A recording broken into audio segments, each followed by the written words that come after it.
So welcome back to Learning Partner. In this video, we are going to see some RxJS operator. So the topics like what are we are going to see is like debouncing. First, like the majorly the debouncing thing we are going to try. With that, we'll be using switchMap and distinctUntilTime and the debounce time also. So now everyone knows like what is debouncing. In JavaScript also we have normal famous interview question like what is debouncing, throttling, like that, right? Everyone knows like how to do that over there. But now if same thing, we have to use it in the Angular, how do we use that? But we have to do that along with using the Rxjs operators. So I will just showcase the problem, what is the current problem, and then how we can overcome that problem by using debouncing. And of course, we will be using Rxjs operator. So see, this is an application which GitHub repository code is already there and it is hosted on this also. Let me just show you hosted URL on GitHub pages, interview question app, Angular 17 home. So whatever the application you're seeing over here, it is already hosted over here also. This is just an interview application where you can see all the questions of Angular, React, right? Everything is there. Now, so what I have did is I have created a new API, which is for searching the question, right? So let's say I just need to, I don't know, I don't want to select the drop down. I don't want to select the topic. Like here, if you see, if we select the Angular, we get the topic. And if I am to search the directive question, we have to select this. Then you will get the directive question, right? On change of that, I'm making that call. But I don't want to do that. I just need to search a particular question if it is question is there or not. So what I will do, so I have created an API. To that API, if you send some parameter, you will get it, the data. So now let's say I need to get all the question of directive. So what I will do, this search box, just pay attention on the network tab, directive. So if you see how many API calls we have done on each keyboard type, like on each character entered, we have entered one API call is there. See how many API calls we have done. But ultimately, this API call was actually needed, remaining it was unnecessary. Correct? So this is the case, like you might have seen this in the e-commerce application also. Like actual, whenever we answer debouncing and throttling, so this is the right example. Whenever we are searching in any and on once we type, we are making the API call. So to reduce the API call, we use debouncing and throttling. Correct? Now, so I just need to reduce this API. I have to make the API call once user has done the typing like that. Okay.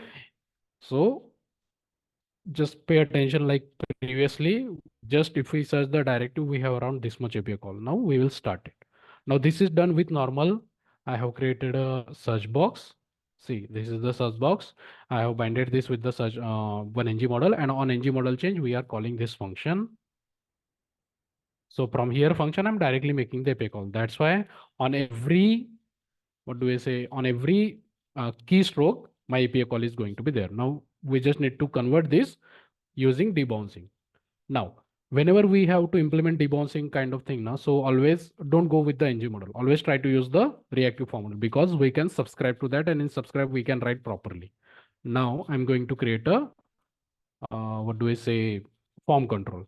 Let's say my search, or let's say question search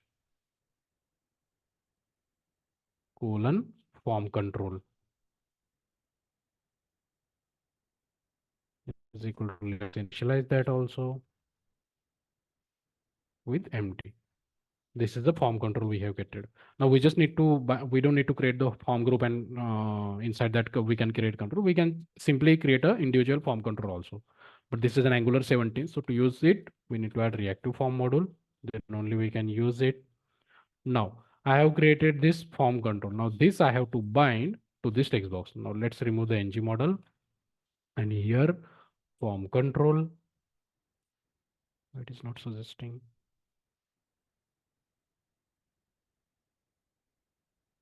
Form control, but it should be in the square bracket. And we need to provide the form control name, which we have created like this. So what we have done, we have just created a form control, and to that text box, we have binded that form control. Now, next thing is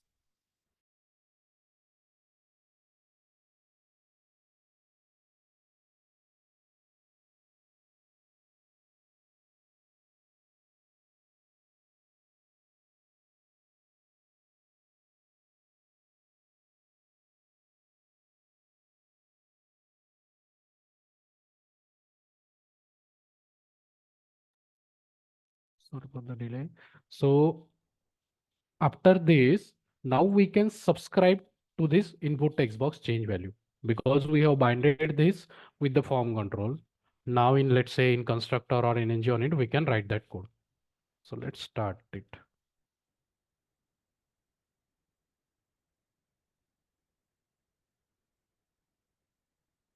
So let's say in constructor, we will first subscribe. So this dot question search dot value changes. So once that text box value change, means once the form control value got changed, we are triggering one event. Dot, first we have to use the pipe.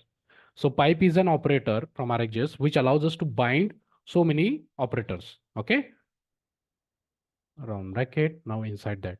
So first thing what we have to do is first thing debounce time. So first operator which we are going to use is the debounce time. Let's add it in the observable first. Debounce time. Then switchMap also we are going to need. So let's just add that. And distinctUntilChanged. This is also we are going to use. So three inputs I have added: debounceTime, switchMap, and the distinctUntilChanged. Now here, first I have to use debounceTime, and I will say, let's say 300. Okay. So this is a time, like how much time you want to delay that function API call. Then comma distinct until change operator. So this will check like what was the previous value, and if it and what is the next value. If value got changed, then only this function will get executed. Then switch map. So switch map is the thing like which let's say we have two observable in progress. Let's say two API call in progress, and if we make the third, it will cancel out the previous subscription. Because if you see the previous example, like so many API calls were there. If we type D and we stop, and again after some time we type E or I, so previous of the stream of data it will cancel and the latest it will consider. So for that we have to use the switch map. I have just carried out the definition. So switch map, you can see primary purpose is to cancel the previous observable subscription with the new event. Means if already one event is going on and again new subscription is there, so it will cancel the previous one and it will focus on the new one. Okay. Now, so here switch map we have to use. Now let's say search query, data type will be string. Now we are going to make the API call. So this dot, now in my service I have created already this, so this only we have to use. So this dot there it is, service dot question by search, and we need to pass the parameter. Parameter will be this only, whatever the value we get from on value changes, right? Then we can dot subscribe to it. This should go over here. Let's remove this. And here, let's say result colon. Now my this function is returning a data type of this model, API response model. So same we have to add it over here also. API response model. We are subscribing to whatever the response we get. Now the data we are going to get, we have to store into this only. So I will just copy paste. This was the old function which we have written. Now here it will go over here. Result. So I'm just doing the sorting thing on the front end. So that's why this is the code to sort it. Now let's save and check how it is behaving now. If our code is working properly, we should not see those API call that many. So I'm typing the same word directive. See, okay. So yeah, 4 character, but I pause somewhat. Let me just clear it again. I won't stop and I will directly type. See, once I had done the typing, then only one API call was there. Got it? So earlier there were so many API call, but now it got reduced to only one API call because we didn't pause. Let's say Let me just clear it out. Let's say I pause. See, one API call is there. Again, I make the call. One more API call is there, like this. So we have reduced that API call by using debounce operator and switchMap. So it will cancel out the previous one. Now this distinctUntilChanged, I want to test like how this works. So here you can see directive word is there. Okay.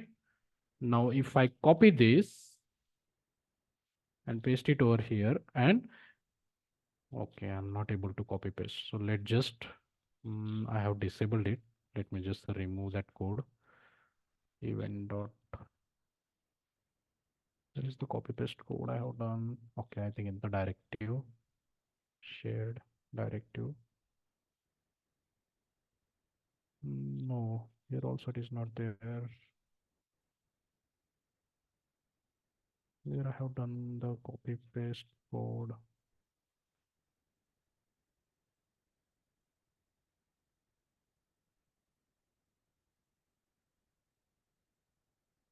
Here also not done. Let me just check where I have disabled that copy paste. Windows dot scroll and the context menu. And in my directive, Windows dot resize is there. Numbers only.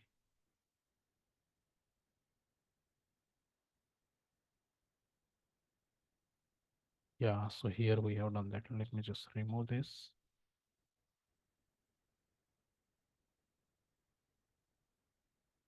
So distinctUntilChanged, I want to show that like how it behaves.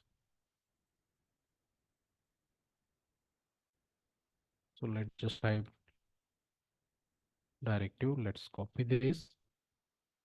Let's paste over here. Still, I'm not able to copy paste. Yeah, okay. So now you can see with result word we have one API. We have one API call. Now if I again paste the result, see API call is not there, right?